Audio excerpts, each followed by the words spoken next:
Assalamualaikum warahmatullahi wabarakatuh. Perkenalkan, nama saya Lutfia Manhani, NIM 1931041159. Di sini saya akan menjelaskan materi tentang kepribadian dan sikap dalam olahraga.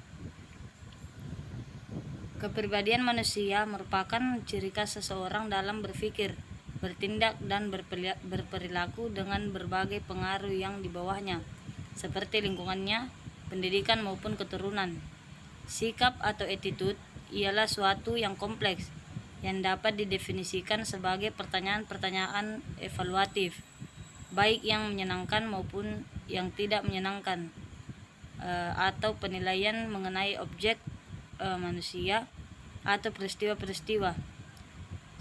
Sebagian sikap terbentuk melalui proses belajar sosial yang diperoleh dari orang lain. Ada faktor biologis.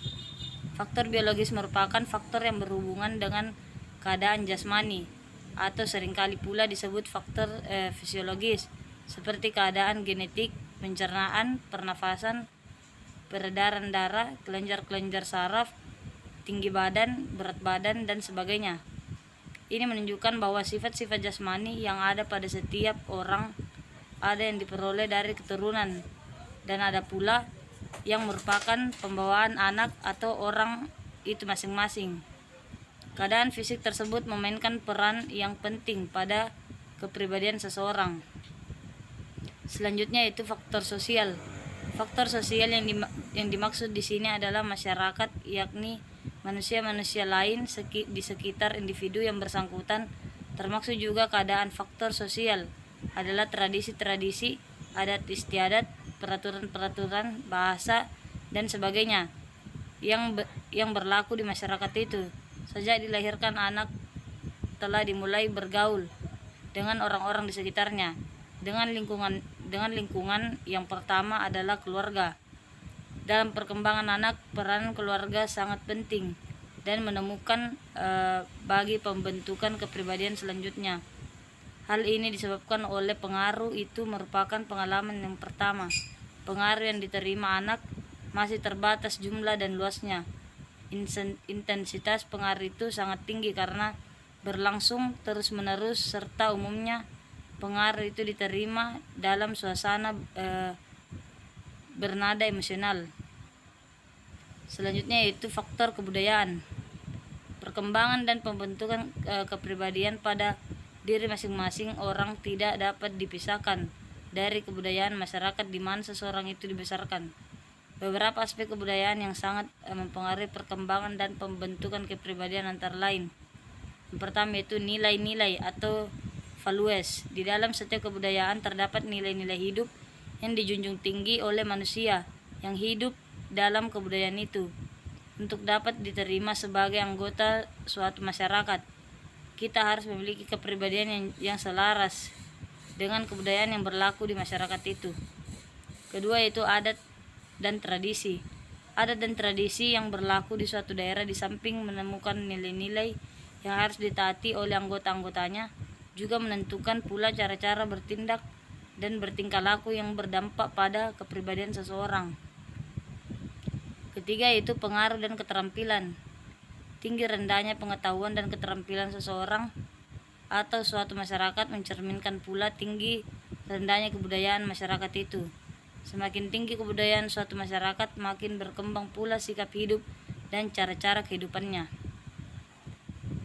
Kelima yaitu bahasa. Di samping faktor kebudayaan yang telah diuraikan di atas, bahasa merupakan suatu faktor yang turut menentukan ciri-ciri khas dari suatu kebudayaan. Betapa erat hubungan bahasa dengan kepribadian manusia yang memiliki bahasa itu, karena bahasa merupakan alat komunikasi dan alat berpikir yang dapat menunjukkan bagaimana seseorang itu bersikap, bertindak, dan bereaksi, serta bergaul dengan orang lain. Selanjutnya yaitu memiliki kehendaan atau material possession. Semakin maju kebudayaan suatu masyarakat atau bangsa, makin maju dan modern pula alat-alat yang dipergunakan bagi keperluan hidupnya. Hal itu semua sangat mempengaruhi kepribadian manusia yang memiliki kebudayaan itu. Selanjutnya yaitu definisi sikap. Sikap atau attitude adalah pertanyaan evaluatif baik yang menyenangkan maupun tidak menyenangkan terhadap objek, individu, atau peristiwa. Hal ini mencerminkan tentang perasaan seseorang tentang sesuatu. Ada 3 komponen utama dari sikap, antara lain: yang pertama, kognitif atau evaluasi. Kognitif atau evaluasi adalah segmen opini atau keyakinan dari sikap yang menentukan tingkatan untuk bagian yang lebih penting dari sebuah sikap. Kedua yaitu afektif atau perasaan. Perasaan adalah segmen emosional atau perasaan dari sebuah sikap yang menimbulkan hasil akhir perilaku. Ketiga yaitu perilaku atau tindakan. Perilaku atau tindakan adalah sikap merujuk pada suatu maksud untuk berperilaku dengan cara tertentu terhadap suatu atau seseorang. Menurut Muklas atau dalam bagus, sikap attitude ialah suatu yang kompleks yang dapat didefinisikan sebagai pertanyaan-pertanyaan evaluatif, baik yang menyenangkan maupun yang tidak menyenangkan.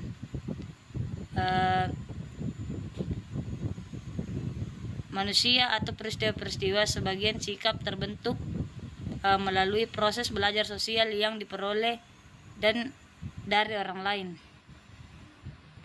Sikap terdiri dari berbagai tingkatan, yakni menurut Sunario. Yang pertama itu menerima atau refusing. Menerima diartikan bahwa orang atau subjek mau dan memperhatikan simulus yang diberikan atau objek. Kedua itu merespon atau responding. Memberikan jawaban apabila ditanya. Mengerjakan dan menyelesaikan tugas yang diberikan adalah suatu indikasi sikap karena dengan suatu usaha untuk menjawab pertanyaan atau mengerjakan tugas yang diberikan. Ketiga itu menghargai atau valuing. Mengajak orang lain untuk mengerjakan atau mendiskusikan dengan orang lain terhadap suatu masalah adalah suatu indikasi sikap tingkat 3. Misalnya seseorang mengajak ibu yang lain atau tetangga saudaranya dan sebagainya untuk menimbang anaknya ke posyandu atau mendiskusikan tentang gizi adalah suatu bukti bahwa si ibu telah mempunyai sikap positif terhadap gizi anak. Keempat yaitu bertanggung jawab atau responsible. Bertanggung jawab adalah segala sesuatu yang telah dipilih dengan segala risiko, mempunyai sikap yang paling tinggi. Selanjutnya itu perkembangan dan perubahan sikap. Sikap dapat ditumbuhkan dan dikembangkan melalui proses belajar. Dalam proses belajar tidak terlepas dari proses komunikasi, di mana proses transfer pengetahuan nilai melalui proses akomodasi dari asimilasi pengetahuan. Seperti di atas telah disebutkan bahwa untuk dapat memberikan pesan atau persuasif kepada sasaran didik haruslah dibawa pada objek telah memulai proses menganalisis. Periode kritis penumbuhan seseorang terjadi pada usia 12 tahun sampai 30 tahun. Jika pendapat Sir ini dianut, maka penumbuhan sikap yang paling tepat ketika usia sekolah lanjutan tingkat pertama atau SLTP sampai dengan perguruan tinggi atau PT. Setelah itu sikap di luar bangku sekolah. Sikap akan dikembangkan sendiri oleh yang bersangkutan. Lebih lanjut mengatakan bahwa setelah usia 30 tahun sikap relatif permanen hingga sulit berubah. Dari sini terlihat betapa pentingnya peletakan sikap dasar di sekolah. Mengingat bahwa usia pembentukan sikap dasar ketika siswa ada pada SLTP sampai dengan perguruan tinggi. Cara pembinaan sikap. Pelatih dapat menetapkan sasaran dan tujuan yang akan dilaksanakan melalui latihan mental atau mental training. Berikut sistematika latihan yang dilatihkan: pendahuluan, latihan dasar, latihan mental, permantapan, pembentukan konsep diri. Adapun latihan pendahuluan mental atau mental training pada dasarnya meliputi latihan dengan sasaran atau tujuan sebagai berikut. Pertama itu menyiapkan keserasian perkembangan fisik dan mental atlet, meningkatkan proses metabolisme dengan latihan pernapasan. relaksasi, kontraksi untuk menormalkan fungsi-fungsi fisiologi dan psikologi.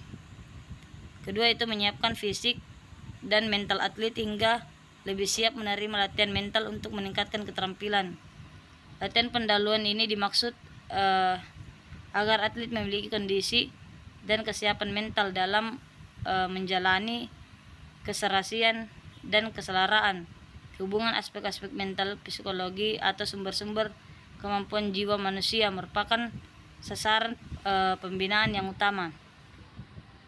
Latihan dasar mental training merupakan kelanjutan dari latihan pendahuluan mental training, yaitu lebih terarah untuk menanamkan landasan kokoh lagi, landasan atau tumpuan untuk menerima atau melakukan program-program latihan mental yang lebih berat. Selanjutnya itu latihan keterampilan dan peraturan mental. Mengingat atau merosotnya kinerja atlet sangat ditentukan oleh kesiapan mental atlet dan selanjutnya untuk menentukan oleh ketahanan mental.